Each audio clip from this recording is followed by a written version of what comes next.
दोस्तों, प्राचीन काल में आम लोग और यहाँ तक कि ऋषि मुनि भी 200 या 300 साल तक जीवित रहते थे। कहानी भी 500 वर्ष की होनी चाहिए। जापान में आज भी आपको कुछ ऐसे लोग मिल जाएंगे जिनकी उम्र 200 साल के आसपास है, लेकिन आज के समय में ऐसा नहीं है कि आज के इंसान 50 से 60 साल की उम्र में ही अपने जीवन को समाप्त कर लेते हैं। आज इस धरती पर इंसान कम उम्र में ही बुढ़ापे का शिकार हो जाता है। निश्चित रूप से कुछ तो है जो हम गलत कर रहे हैं। प्राचीन वैदिक योगी ज्ञान का मंत्र ही मानव जीवन के निर्माण का एक सिद्धांत है, और यह ज्ञान शरीर को रोगों से मुक्त करने की प्रक्रिया नहीं है, बल्कि यह शारीरिक और मानसिक तत्वों के बीच पारस्परिक संतुलन स्थापित करने का एक बहुत ही महत्वपूर्ण तरीका है, और इसका आधार प्राणवायु है, सांस, जिससे संसार के सभी प्राणी जीवित हैं।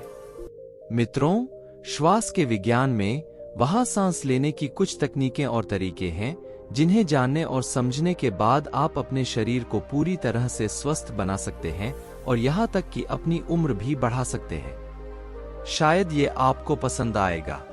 ये बातें मजाक जैसी लग सकती हैं, और आप ये भी सोच सकते हैं कि अगर ऐसा होता तो कोई डॉक्टर के पास क्यों जाता।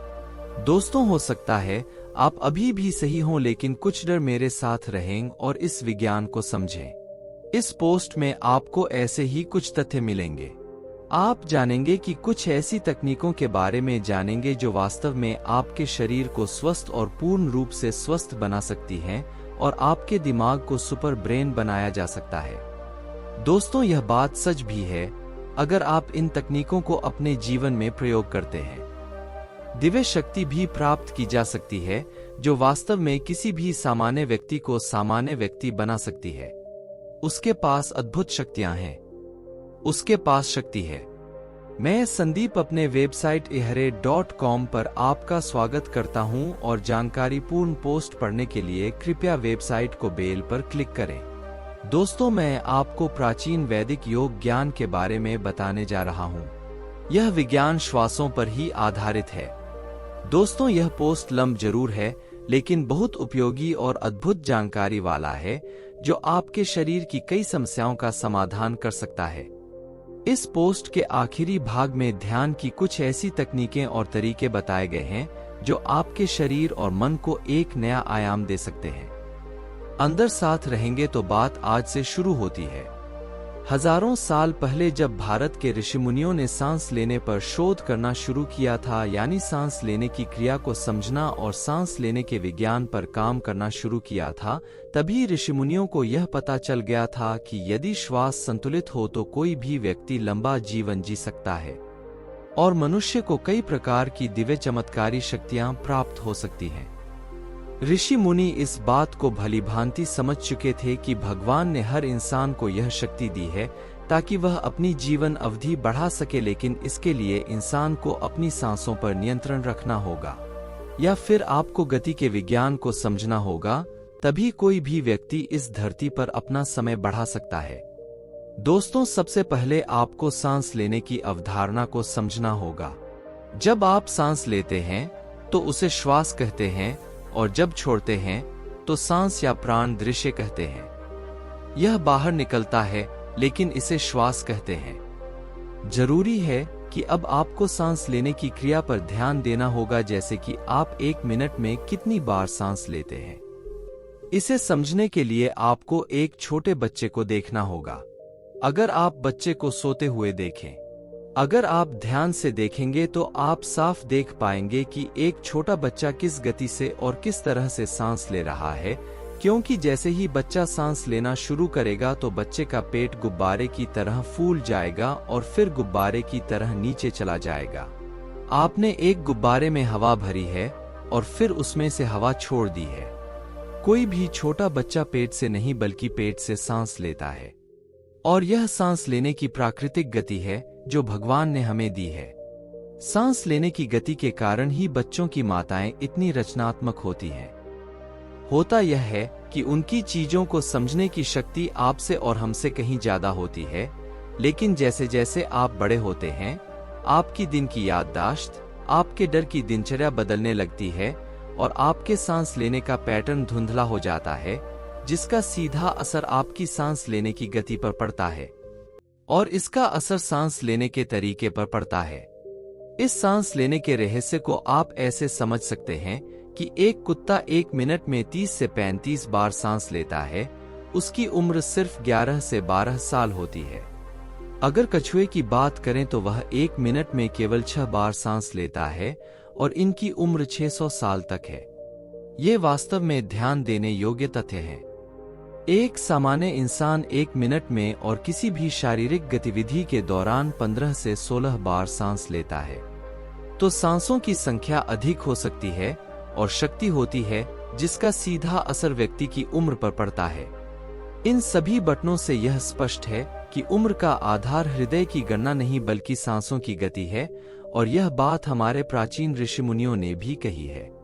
भारत के प्राचीन गुरु ने कई हजार वर्ष पहले ही श्वास विज्ञान को समझ लिया था और उस पर चर्चा शुरू कर दी थी। सांस लेने की कुछ ऐसी योग तकनीकें 19 में विकसित की गई थीं। 30 किसी भी इंसान की उम्र को बढ़ाया जा सकता है और शरीर को रोगों से मुक्त करके स्वस्थ रखा जा सकता है। जब भारत के प्राचीन गुरु ने प्रेम और युद्ध के दौरान संबंधों पर शोध किया तो उन्हें पता चला सांस न केवल गले, फेफड़े, दिल और पेट से संबंधित है, बल्कि हर छोटे सेल और शरीर के सभी अंगों से भी संबंधित है। जब प्राण वायु यानी ऑक्सीजन सांस के जरिए शरीर में प्रवेश करती है तो इसका असर हर कोशिका और कोशिका पर पड़ता है। एक साधारण व्यक्ति 1 मिनट में 14 से 15 बार सांस ले सकता है, लेकिन जिस तरह से आप और मैं आज सांस ले रहे हैं वह सांस लेने का सही तरीका नहीं है। जबकि आज दुनिया में लगभग 9% लोग सांस लेने में असमर्थ हैं। वे एक ही पैटर्न का उपयोग करते हैं और इसके कारण वे समय से पहले उम्र बढ़ने लगते हैं और बीमारियों के कारण नीचे गिर जाते हैं।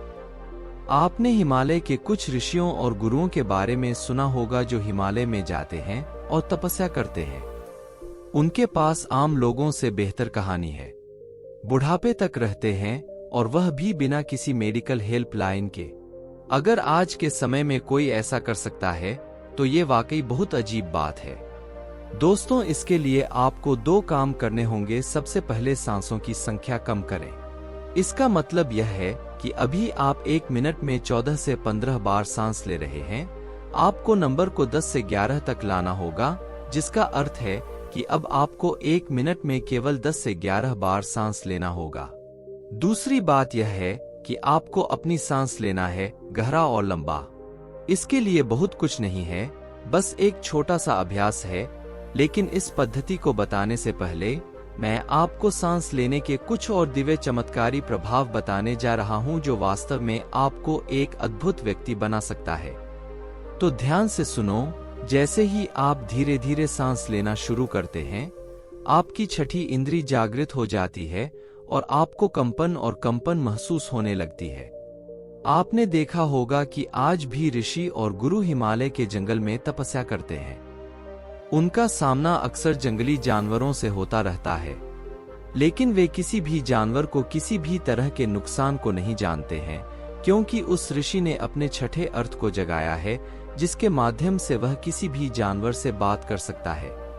जब आप सांस को नियंत्रित करना सीखते हैं तो आप इस ब्रह्मांड और इसके बारे में जानते हैं। घटित होने वाली हर घटना को बहुत आसानी से समझा जा सकता है और यही कारण है कि कुछ ही योगी इस रहस्य को समझकर ब्रह्मांड और भविष्य की भविष्यवाणी करने में विजय प्राप्त कर पाते हैं। अब मैं आपको सांस लेने के कुछ ऐसे रहस्य और चमत्कारी तकनीक बताऊंगा। मैं आपको बहुत विस्तार से बताने जा रहा हूं, जिसे आपने शायद पहले कभी नहीं सुना है। यदि आप एक सच्चे योगी के मार्ग पर ध्यान से देखते हैं तो आप उसके स्वभाव में एक अद्भुत ठहराव और उसके चेहरे पर एक अलग तरह की चमक देखेंगे। वह स्थिति में खुद को स्थिर और शांत रख सकता है। वह अपनी सांसों पर नियंत्रण करके अपनी मन को भी नियंत्रित कर सकता है, जिसका असर उसके व्यक्तित्व पर साफ नजर आता है। आपने कुछ ऋषि मुनि और योगी की कहानियों में सुना होगा कि वह 150 साल तक जीवित रह सकते हैं, और अगर लोग इस दुनिया में 200 या 300 साल तक जीवित रहे हैं तो वे खुद को इतने लंबे समय तक जीवित कैसे रख पाते हैं? वे खुद को इतने लंबे समय तक जीवित रखने में सक्षम थे क्योंकि वे जानते थे कि सांस लेने की तकनीक बहुत अच्छी तरह से थी, जिसके कारण उनका शरीर लंबे समय तक स्वस्थ रहा। आप जानते हैं कि ध्यान और प्राणायाम का मूल आधार हमारी सांस है, और जैसे ही आप अपनी सांस पर नियंत्रण रखते हैं, तभी आप अपनी मन और हमारी मन जैसे विचारों पर भी नियंत्रण प्राप्त करते हैं। ऐसा होता है कि हमारी सांसों की गति या गति भी समान है। यह जति है, या यह कहा जा सकता है कि जैसा कि हमारी सांस है वैसे ही हमारी स्थिति है। यह जति है, जिसका अर्थ है कि सब कुछ सांस से जुड़ा हुआ है। जो कुछ भी हमारे भीतर होता है और वह भी जो हमारे भीतर है, देखिए, यह भी बाहर होता है। प्राकृतिक ऊर्जा हमारे चारों ओर है, लेकिन यह महत्वपूर्ण है कि आप इसका उपयोग कैसे करते हैं, और ऋषि मणि योगी इस विज्ञान को अच्छी तरह से जानते थे, इसलिए उन्होंने अपनी आवश्यकता के अनुसार जगह की ऊर्जा का उपयोग किया ताकि वह स्वस्थ हो सकें और लंबे समय तक रह सकें। जैसा कि मैंने आपको पहले बताया है कि एक इंसान 1 मिनट में 14 से 15 बार सांस लेता है, और अगर 1 मिनट में ली गई सांसों की संख्या 11 से नीचे आ जाए तो आप अपने आसपास होने वाले हर कंपन को समझ सकते हैं। यही है, जानवरों की आवाज आपके लिए बहुत स्पष्ट हो जाएगी। इसी तरह, यदि 1 मिनट में ली गई सांसों की संख्या 9 से कम है, तो आपके लिए यह समझना आसान होगा कि पेड़ और वनस्पति सांसों की संख्या को कैसे कम करते हैं, और यदि 1 मिनट में ली गई सांसों की संख्या कम है, तो जाति से कम है 6, फिर वजन कम कैसे करें? आप इस ज्ञान को आसानी से समझ सकते हैं। इस तरह के ऋषि धन सृजन के रहस्यों और उनमें होने वाली घटनाओं की भविष्यवाणी करने में सक्षम थे। दोस्तों, श्वास विज्ञान के अनुसार इस अभ्यास को कोई भी व्यक्ति कर सकता है। योग करने से कोई भी कई चीजें कर सकता है जो एक साधारण इंसान की पहुंच से परे हैं और योग परंपरा में हैं। इसलिए यह भी कहा जाता है कि 1 घंटे के लिए सांस को हिलाकर एक व्यक्ति एक नए मानव आयाम का अनुभव कर सकता है। योग प्रभाव के संस्थापक स्वामी राम हिमालय की एक गुफा में रहते थे। उन्होंने बचपन से ही सांस लेने का अभ्यास शुरू कर दिया था।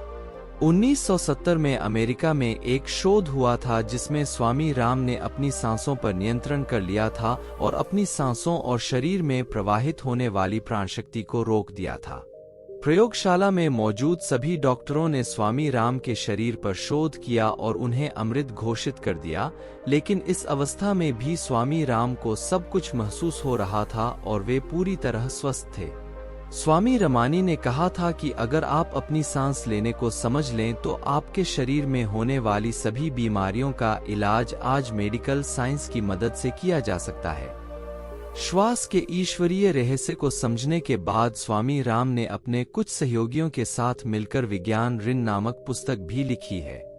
जब सांसें परेशान हो जाती है तो तेरी मन अस्थिर हो जाता है, लेकिन जब श्वास शांत हो जाती है तो मन भी स्थिर हो जाती है और जीव दीर्घजीवी हो जाता है।